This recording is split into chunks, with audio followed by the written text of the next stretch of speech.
গল্প কবিতা পাঠে সকলকে স্বাগত জানিয়ে শুরু করছি আজকের গল্প। টোপ।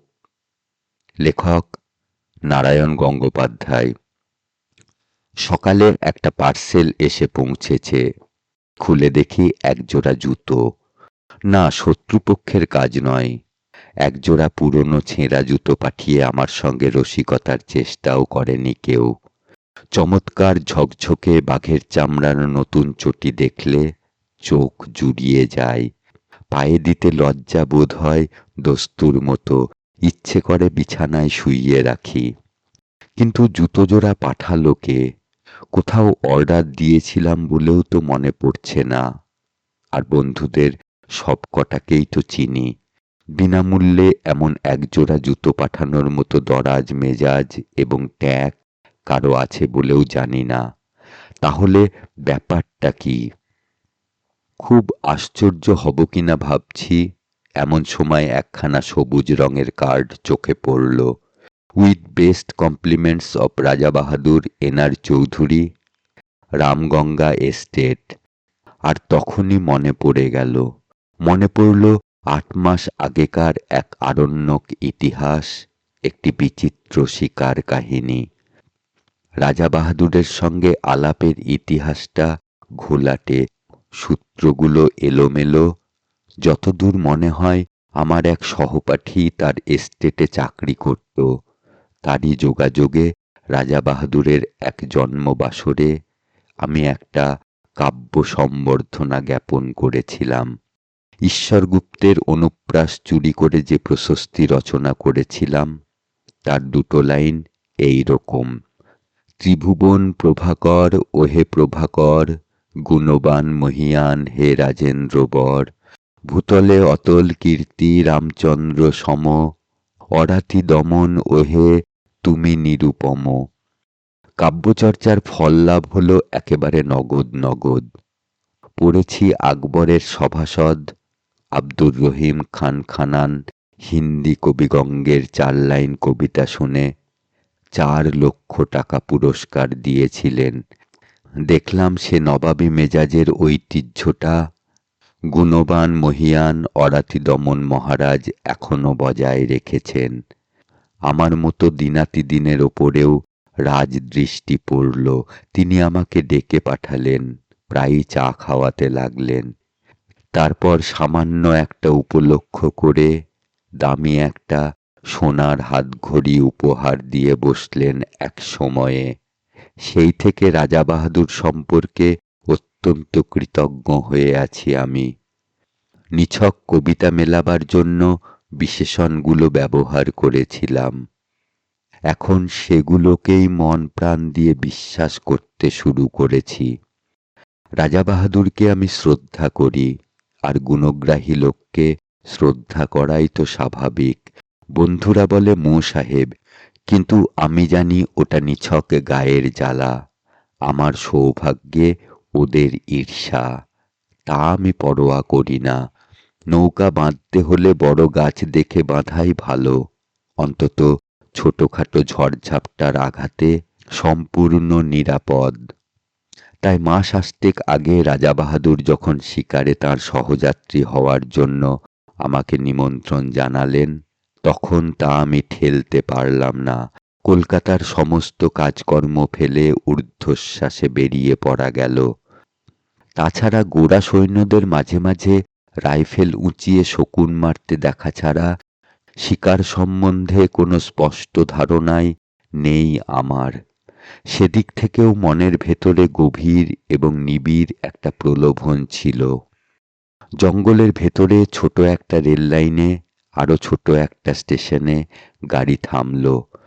নামবার সঙ্গে সঙ্গে সোনালি তকমাটা ঝকঝকে পোশাক পরা আর্দালি এসে সেলাম দিল আমাকে। বললে, হুজুর চলুন। স্টেশনের বাইরে মেটে রাস্তায় দেখি মস্ত একখানা গাড়ি, যার পুরো নাম রোলস রয়েস, সংক্ষেপে যাকে বলে রোজ। তা রোজই বটে। মাটিতে চলল না রাজহাঁসের মতো হাওয়ায় ভেসে গেল, সেটা ঠিক ঠাহর করে উঠতে পারলাম না। চামড়ার খটখটে গদি নয়, লাল মকমলের কুশান, হেলান দিতে সংকোচ হয়, পাছে মাথার সস্তা নারকেল তেলের দাগ ধরে যায়, আর বসবার সঙ্গে সঙ্গেই মনে হয় সমস্ত পৃথিবীটা নিচে মাটির ঢেলার মতো গুঁড়িয়ে যাক। আমি এখানে সুখে এবং নিশ্চিন্তে ঘুমিয়ে পড়তে পারি। হাঁসের মতো ভেসে চলল রোজ, মেটে রাস্তায় চলেছে, অথচ এতটুকু ঝাঁকুনি নেই। ইচ্ছে হলো একবার ঘাড় বার করে দেখি গাড়িটা ঠিক মাটি দিয়েই চলেছে, না দুহাত ওপর দিয়ে উড়ে চলেছে ওর চাকাগুলো। পথের দুপাশে তখন নতুন একটা জগতের ছবি, সবুজ শালবনের আড়ালে আড়ালে চা বাগানের বিস্তার, চকচকে উজ্জ্বল পাতার শান্ত শ্যামল সমুদ্র, দূরে আকাশের গায়ে কালো পাহাড়ের রেখা। ক্রমশ চা বাগান শেষ হয়ে এলো, পথের দুপাশে ঘন হয়ে দেখা দিতে লাগলো অবিচ্ছিন্ন শালবন। একজন আর্দালি জানালো, হুজুর, ফরেস্ট এসে পড়েছে। ফরেস্টই বটে। পথের ওপর থেকে সূর্যের আলো সরে গেছে, এখন শুধু শান্ত আর বিষণ্ণ ছায়া। রাত্রির শিশির এখনো ভিজিয়ে রেখেছে পথটাকে। রোজের নিঃশব্দ চাকার নিচে মরমর করে সাড়া তুলছে শুকনো শালের পাতা। বাতাসে গুঁড়ো গুঁড়ো বৃষ্টির মতো শালের ফুল ঝরে পড়ছে পথের পাশে, উড়ে আসছে গায়ে। কোথা থেকে চকিতের জন্যে ময়ূরের তীক্ষ্ণ চিৎকার ভেসে এলো। দুপাশে নিবিড় শালের বন, কোথাও কোথাও ভেতর দিয়ে খানিকটা দৃষ্টি চলে, কখনো কখনো বুনো ঝোপে আচ্ছন্ন। মাঝে মাঝে এক টুকরো কাঠের গায়ে লেখা 1935, 1940। মানুষ বনকে শুধু উচ্ছন্ন করতে চায় না, তাকে বাড়াতেও চায়। এই সব প্লটে বিভিন্ন সময়ে নতুন করে শালের চারা রোপণ করা হয়েছে। এ তারই নির্দেশ। বনের রূপ দেখতে দেখতে চলেছি, মাঝে মাঝে ভয় যে না করছিল এমন নয়। এই ঘন বন, জঙ্গলের মধ্যে হঠাৎ যদি গাড়ির ইঞ্জিন খারাপ হয়ে যায় আর তাক বুঝে যদি লাফ মারে একটা বুনো জানোয়ার, তাহলে পকেটের ফাউন্টেন পেনটা ছাড়া আত্মরক্ষার আর কোনো অস্ত্রই সঙ্গে নেই। শেষটায় আর থাকতে না পেরে জিজ্ঞাসা করে বসলাম, হ্যাঁ রে, এখানে বাঘ আছে? ওরা অনুকম্পার হাসি হাসল।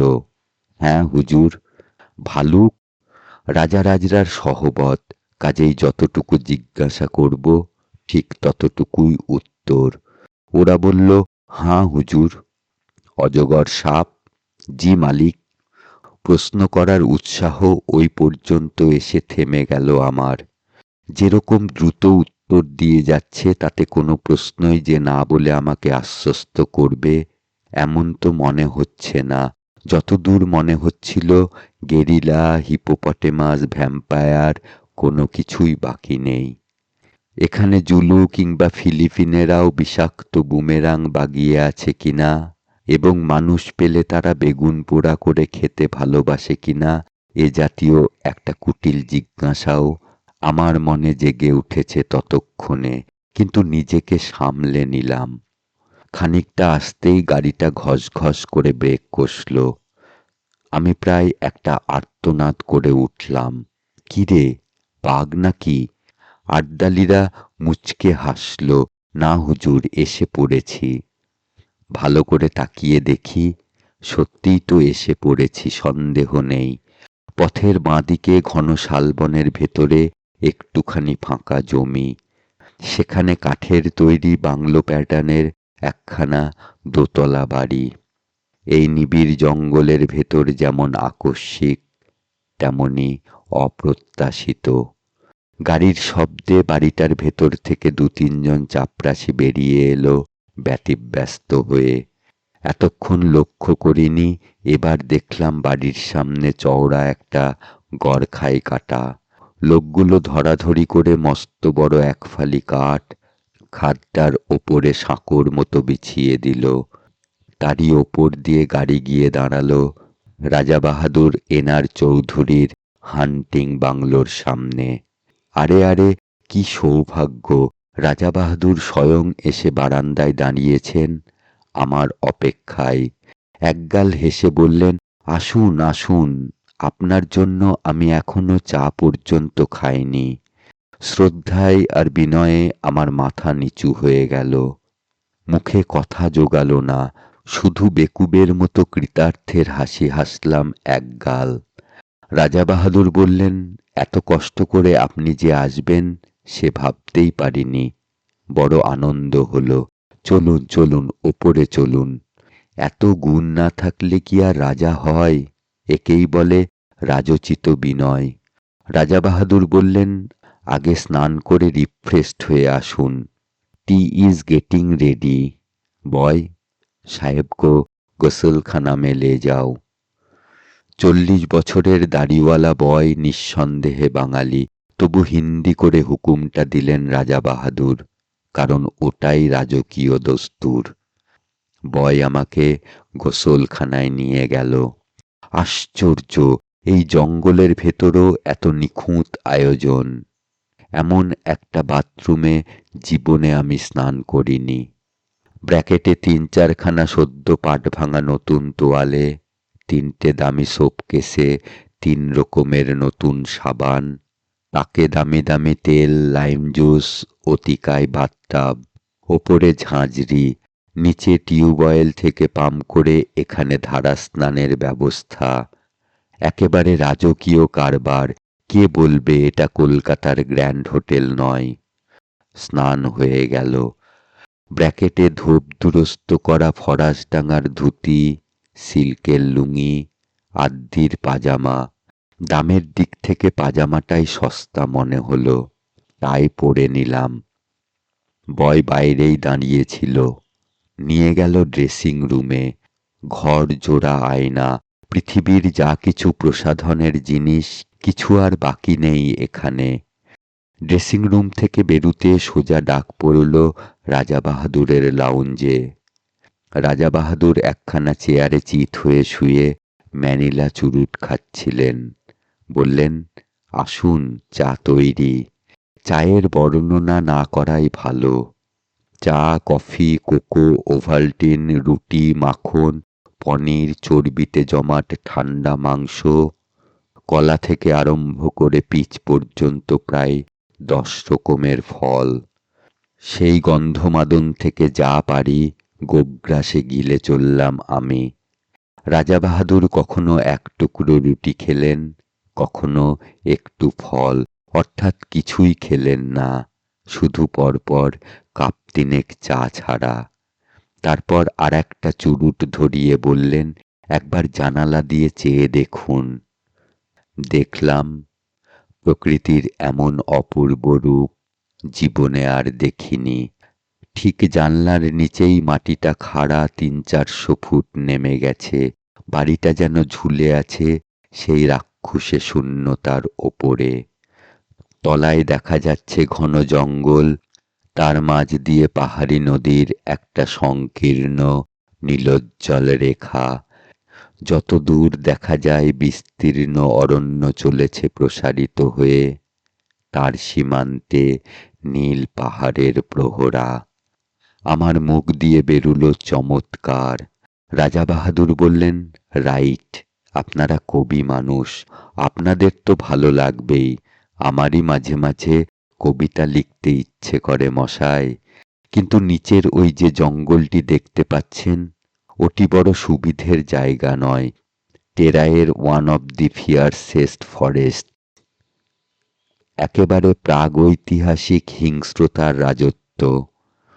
আমি সভয়ে জঙ্গলটার দিকে তাকালাম।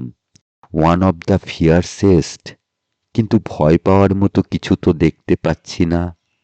400 ফুট নিচে ওই অতিকায় জঙ্গলটাকে একটা নিরবচ্ছিন্ন বেঁটে গাছের ঝোপ বলে মনে হচ্ছে।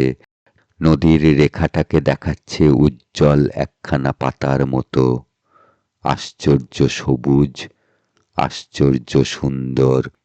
অফুরন্ত রোদে ঝলমল করছে অফুরন্ত প্রকৃতি। পাহাড়টা যেন গাঢ় নীল রং দিয়ে আঁকা। মনে হয় উপর থেকে ঝাঁপ দিয়ে পড়লে ওই স্তব্ধ গম্ভীর অরণ্য যেন আদর করে বুকে টেনে নেবে রাশি রাশি পাতার একটা নরম বিছানার ওপরে। অথচ আমি বললাম, ওখানেই শিকার করবে নাকি? ক্ষেপেছেন? নামবো কি করে? দেখছেন তো পেছনে 400 ফুট খাড়া পাহাড়।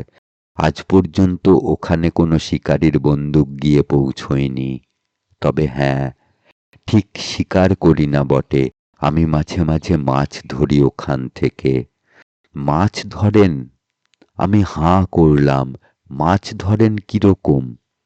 ওই নদী থেকে নাকি? সেটা ক্রমশ প্রকাশ্য, দরকার হলে পরে দেখতে পাবেন।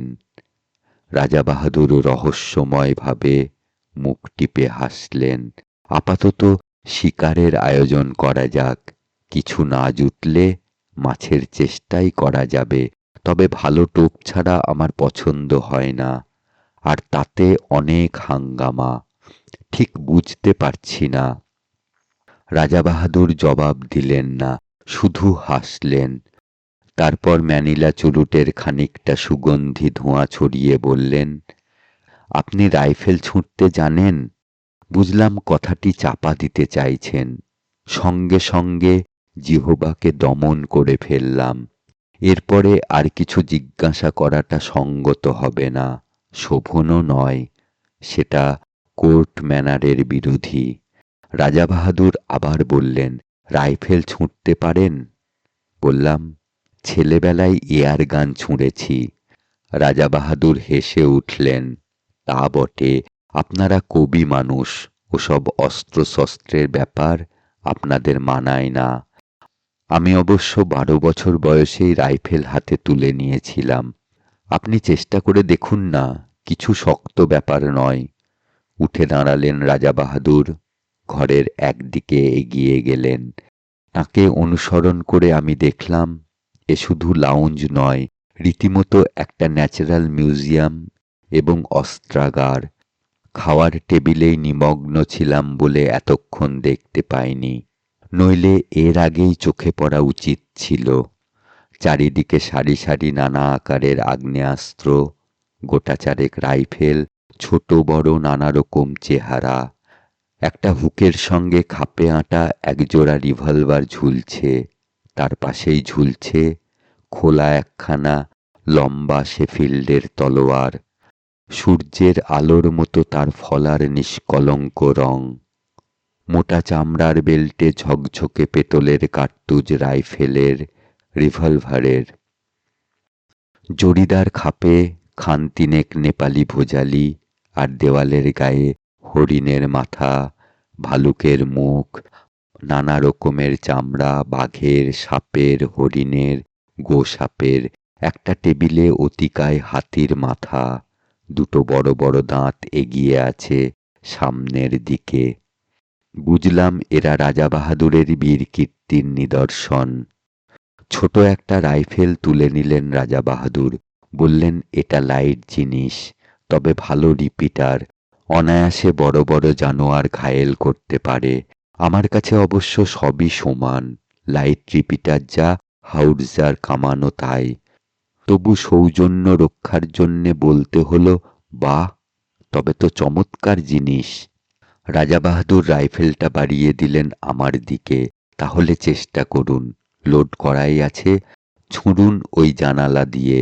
আমি সভয়ে 3 পা পিছিয়ে গেলাম। জীবনে বেকুবি অনেক করেছি, কিন্তু তার পরিমাণটা আর বাড়াতে প্রস্তুত নই। যুদ্ধফেরত এক বন্ধুর মুখে তাঁর রাইফেল ছোঁড়ার প্রথম অভিজ্ঞতা শুনেছিলাম। পড়ে গিয়ে পা ভেঙে নাকি তাকে 1 মাস বিছানায় শুয়ে থাকতে হয়েছিল।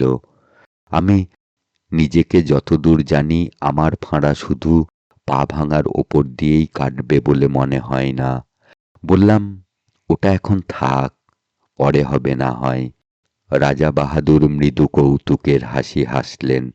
বললেন, এখন ভয় পাচ্ছেন, কিন্তু একবার ধরতে শিখলে আর ছাড়তে চাইবেন না। হাতে থাকলে বুঝবেন কত বড় শক্তিমান আপনি। You can easily face all the rascals off. হঠাৎ তাঁর চোখ ঝকঝক করে উঠল। মৃদু হাসিটা মিলিয়ে গিয়ে শক্ত হয়ে উঠল মুখের পেশিগুলো। অ্যান্ড এরাইভাল। মুহূর্তে বুকের রক্ত হিম হয়ে গেল আমার। রাজা বাহাদুরের দু চোখে বন্য হিংসা। রাইফেলটা এমন শক্ত মুঠিতে বাগিয়ে ধরেছেন যেন সামনে কাউকে গুলি করবার জন্যে তৈরি হচ্ছেন তিনি। উত্তেজনার ঝোঁকে আমাকেই যদি লক্ষ্যভেদ করে বসেন তাহলে? আতঙ্কে দেওয়ালে ঠেস দিয়ে দাঁড়িয়ে গেলাম আমি। কিন্তু ততক্ষণে মেঘ কেটে গেছে। রাজা রাজরার মেজাজ। রাজা বাহাদুর হাসলেন। ওয়েল ওয়েল, পরে আপনাকে তালিম দেওয়া যাবে, সবই তো রয়েছে। যেটা খুশি আপনি ট্রাই করতে পারেন। চলুন এখন বারান্দায় গিয়ে বসা যাক। Let's have some energy. প্রাতরাশেই প্রায় বিন্ধ্য পর্বত উদরসাৎ করা হয়েছে।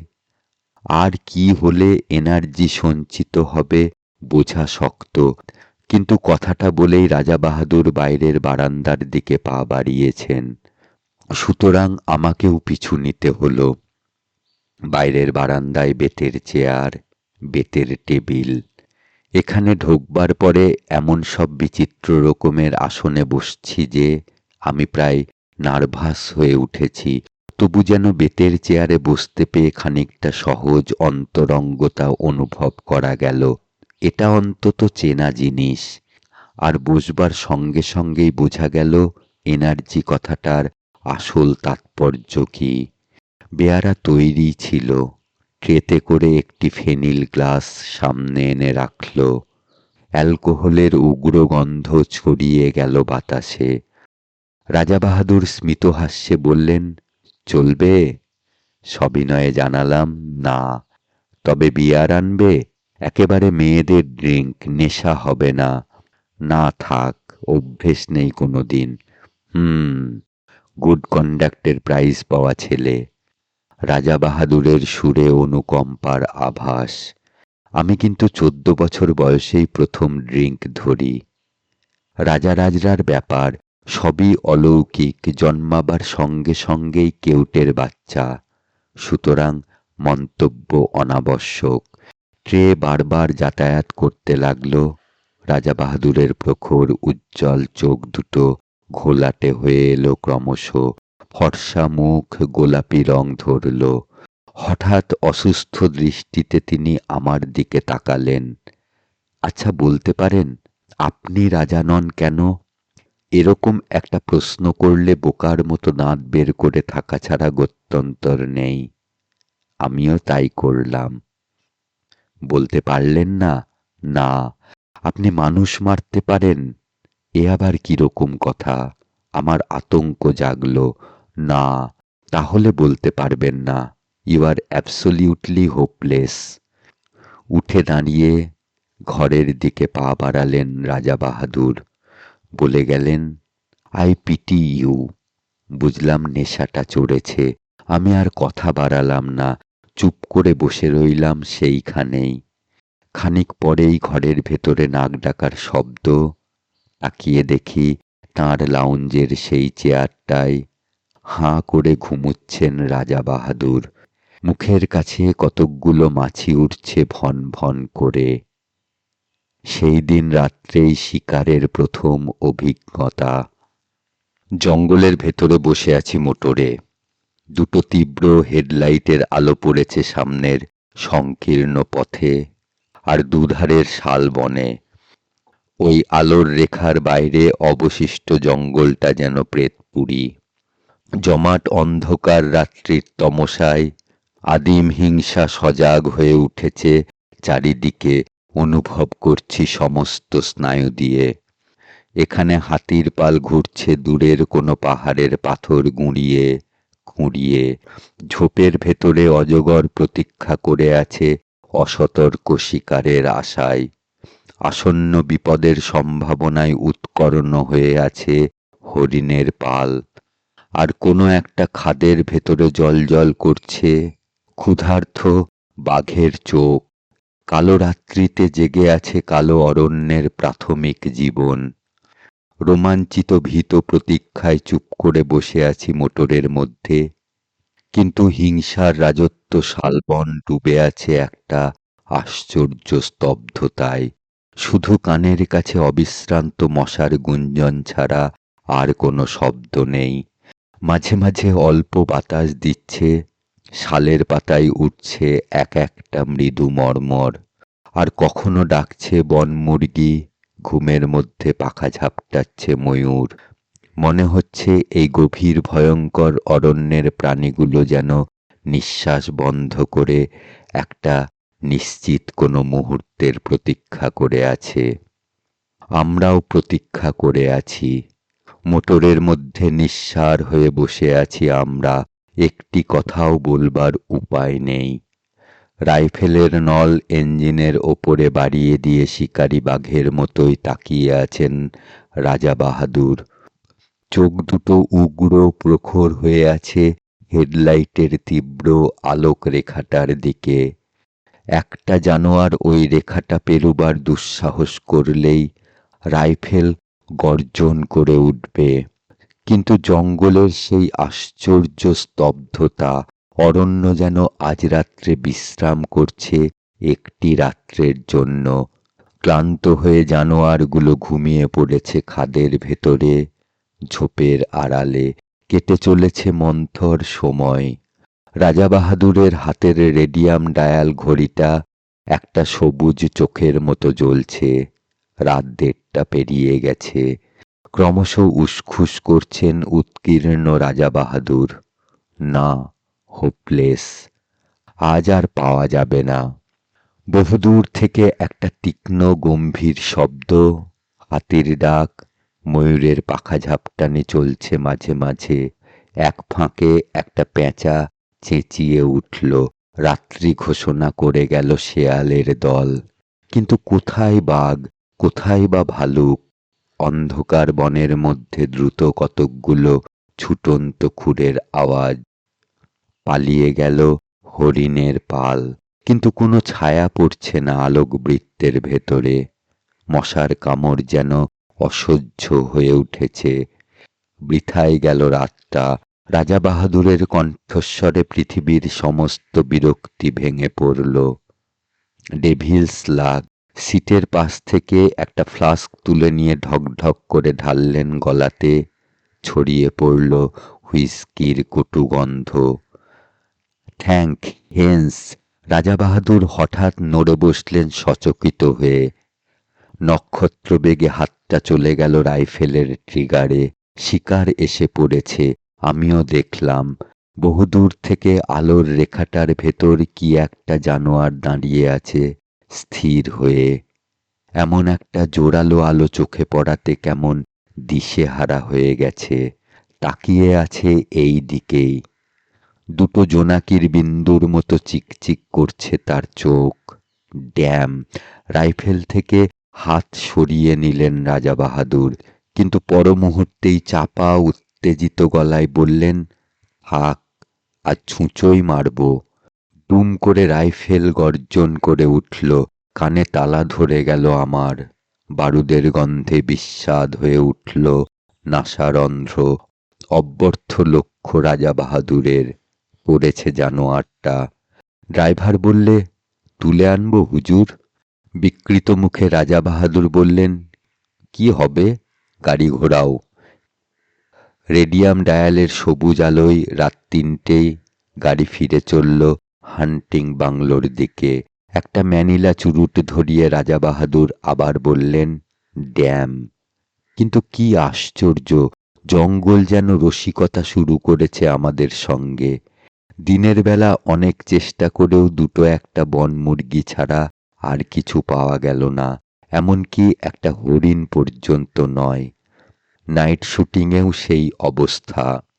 পরপর 3 রাত্রি জঙ্গলের নানা জায়গায় গাড়ি থামিয়ে চেষ্টা করা হলো, কিন্তু নগদ লাভ যা ঘটল তা অমানুষিক মশার কামড়। জঙ্গলের হিংস্র জন্তুর সাক্ষাৎ মিলল না বটে, কিন্তু মশাগুলো চিনতে পারা গেল। এমন সাংঘাতিক মশা যে পৃথিবীর কোথাও থাকতে পারে এতদিন এ ধারণা ছিল না আমার। তবে মশার কামড়ের ক্ষতিপূরণ চলতে লাগলো গন্ধমাদন উজাড় করে। সত্যি বলতে কি স্বীকার করতে না পারলেও মনের দিক থেকে বিন্দুমাত্র ক্ষোভ ছিল না আমার। জঙ্গলের ভেতরে এমন রাজসূয় যজ্ঞের আয়োজন কল্পনারও বাইরে। জীবনে এমন দামি খাবার কোনোদিন মুখে তুলিনি, এমন চমৎকার বাথরুমে স্নান করিনি কখনো। এত পুরু জাজিমের বিছানায় শুয়ে অস্বস্তিতে প্রথম দিন তো ঘুমুতেই পারিনি আমি। নিবিড় জঙ্গলের নেপথ্যে গ্র্যান্ড হোটেলের স্বাচ্ছন্দ্যে দিন কাটাচ্ছি। শিকার না হলেও কণামাত্র ক্ষতি নেই আমার। প্রত্যেক দিনই লাউঞ্জে চা খেতে খেতে 400 ফুট নিচেকার ঘন জঙ্গলটার দিকে চোখ পড়ে। সকালের আলোয় উদ্ভাসিত শ্যামলতা দিগন্ত পর্যন্ত বিস্তীর্ণ হয়ে আছে অপরূপ প্রসন্নতায়। ওয়ান অব দ্য ফিয়ার্সেস্ট ফরেস্ট, বিশ্বাস হয় না। তাকিয়ে তাকিয়ে দেখি বাতাসে আকার অবয়বহীন পত্রাবরণ সবুজ সমুদ্রের মতো দুলছে, চক্র দিচ্ছে পাখির দল। এখান থেকে মৌমাছির মতো দেখায় পাখিগুলোকে।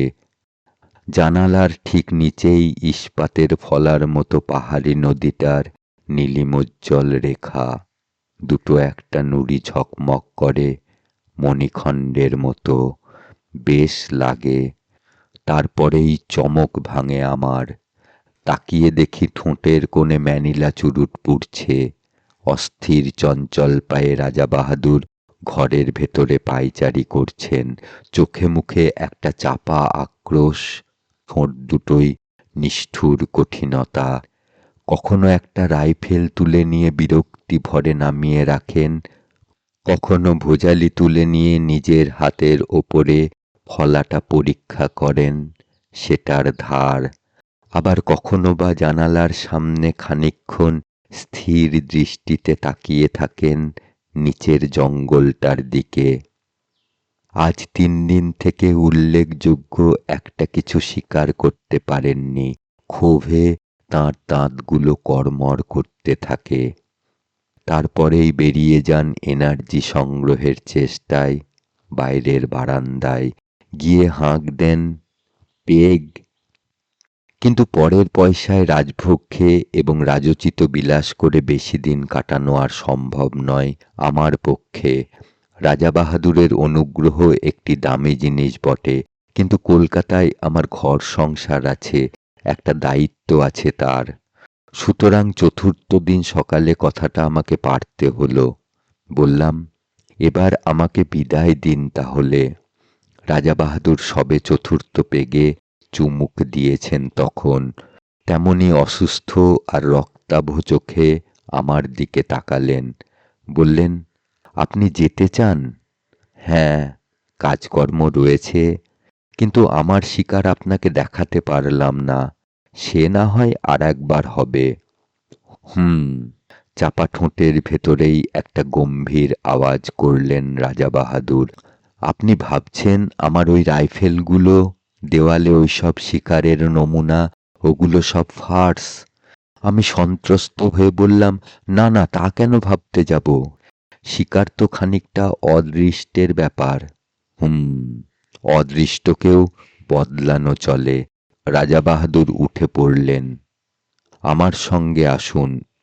দুজনে বেরিয়ে এলাম। রাজা বাহাদুর আমাকে নিয়ে এলেন হান্টিং বাংলোর পেছন দিকটাতে, ঠিক সেখানে, যার 400 ফুট নিচে টেরাইয়ের অন্যতম হিংস্র অরণ্য বিস্তীর্ণ হয়ে আছে। এখানে আসতে আর একটা নতুন জিনিস চোখে পড়ল। দেখি কাঠের একটা রেলিং দেওয়া সাঁকোর মতো জিনিস, সেই সীমাহীন শূন্যতার ওপরে প্রায় 15-16 হাত প্রসারিত হয়ে আছে। তার পাশে দুটো বড় কাঠের চাকা, তাদের সঙ্গে দুজোড়া মোটা কাছি জড়ানো। ব্যাপারটা কি ঠিক বুঝতে পারলাম না। আসুন। রাজা বাহাদুর সেই ঝুলন্ত সাঁকোটার ওপরে গিয়ে দাঁড়ালেন। আমিও গেলাম তাঁর পেছনে পেছনে। একটা আশ্চর্য বন্দোবস্ত। ঠিক সাঁকোটার নিচেই পাহাড়ি নদীটার রেখা, নুড়ি মেশানো সংকীর্ণ বালুতট তার দুপাশে। তাছাড়া জঙ্গল আর জঙ্গল। নিচে তাকাতে আমার মাথা ঘুরে উঠল। রাজা বাহাদুর বললেন, জানেন এসব কি? না। আমার মাছ ধরবার বন্দোবস্ত। এর কাজ খুব গোপনে, নানা হাঙ্গামা আছে, কিন্তু অব্যর্থ। ঠিক বুঝতে পারছি না। আজ রাত্রেই বুঝতে পারবেন। শিকার দেখাতে আপনাকে ডেকে এনেছি। নতুন একটা শিকার দেখাবো, কিন্তু কোনোদিন এর কথা কারো কাছে প্রকাশ করতে পারবেন না। কিছু না বুঝেই মাথা নাড়লাম। না। তাহলে আজ রাতটা অবধি থাকুন, কাল সকালেই আপনার গাড়ির ব্যবস্থা করব। রাজা বাহাদুর আবার হান্টিং বাংলোর সম্মুখের দিকে এগোলেন। কাল সকালের পর এমনিতেই আপনার আর এখানে থাকা চলবে না। একটা কাঠের সাঁকো, দুটো কপিকলের মতো জিনিস। মাছ ধরার ব্যবস্থা কাউকে বলা যাবে না, এবং কাল সকালেই চলে যেতে হবে। সবটা মিলিয়ে যেন রহস্যের খাসমহল একেবারে। আমার কেমন এলোমেলো লাগতে লাগলো সমস্ত, কিন্তু ভালো করে জিজ্ঞাসা করতে পারলাম না। রাজা বাহাদুরকে বেশি প্রশ্ন করতে কেমন অস্বস্তি লাগে, আমার অনধিকার চর্চা মনে হয়। বাংলোর সামনে 3-4টে ছোট ছোট নোংরা ছেলে মেয়ে খেলা করে বেড়াচ্ছে। হিন্দুস্থানি কিপারটার বেওয়ারিশ সম্পত্তি। কিপারটাকে সকালে রাজা বাহাদুর শহরে পাঠিয়েছেন কিছু দরকারি জিনিসপত্র কিনে। কাল সে ফিরবে। ভারী বিশ্বাসী আর অনুগত লোক। মাতৃহীন ছেলেমেয়েগুলো সারাদিন হুটোপাটি করে ডাকবাংলোর সামনে। রাজা বাহাদুর বেশ অনুগ্রহের চোখেই দেখেন ওদের। দোতলার জানলা থেকে পয়সা, রুটি কিংবা বিস্কুট ছুঁড়ে দেন। নিচে ওরা সেগুলো নিয়ে কুকুরের মতো লোফালুফি করে। রাজা বাহাদুর তাকিয়ে তাকিয়ে দেখেন সকৌতুকে। আজও ছেলে মেয়েগুলো হুল্লোড় করে তাঁর চারিপাশে এসে ঘিরে দাঁড়ালো। বললে, হুজুর সেলাম। রাজা বাহাদুর পকেটে হাত দিয়ে কতকগুলো পয়সা ছড়িয়ে দিলেন ওদের ভিতরে। হরির লুঠের মতো কাড়াকাড়ি পড়ে গেল। বেশ ছেলে মেয়েগুলি, 2 থেকে 8 বছর পর্যন্ত বয়স। আমার ভারী ভালো লাগে ওদের। আরণ্যক জগতের শাল শিশুদের মতো সতেজ, আর জীবন্ত প্রকৃতির ভেতর থেকে প্রাণ আহরণ করে যেন বড় হয়ে উঠেছে। সন্ধ্যায় ডিনার টেবিলে বসে আমি বললাম, আজ রাত্রে মাছ ধরবার কথা আছে আপনার। চোখের কোণা দিয়ে আমার দিকে তাকালেন রাজা বাহাদুর। লক্ষ্য করেছি আজ সমস্ত দিন বড় বেশি মদ খাচ্ছেন আর ক্রমাগত চুরুট টেনে চলেছেন। ভালো করে আমার সঙ্গে কথা পর্যন্ত বলেননি। ভেতরে ভেতরে কিছু একটা ঘটে চলেছে তাঁর।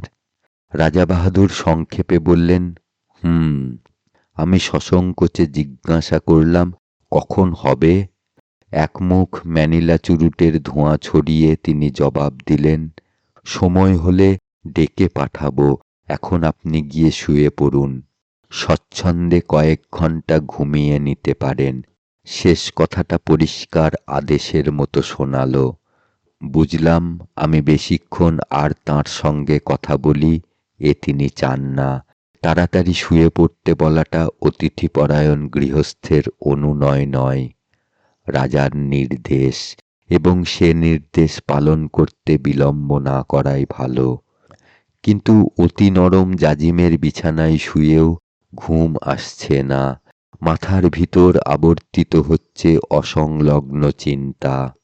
মাছ ধরা, কাঠের সাঁকো, কপিকল, অত্যন্ত গোপনীয় অতল রহস্য। তারপর এপাশ ওপাশ করতে করতে কখন যে চৈতন্য আচ্ছন্ন হয়ে এলো তা আমি নিজেই টের পাইনি। মুখের ওপর ঝাঁঝালো একটা টর্চের আলো পড়াতে আমি ধর্মর করে উঠে পড়লাম। রাত তখন কটা ঠিক জানি না। আরণ্যক পরিবেশে নির্জনতা, আবির্ভূতা বাহিরে শুধু তীব্র কণ্ঠ ঝিঁঝির ডাক।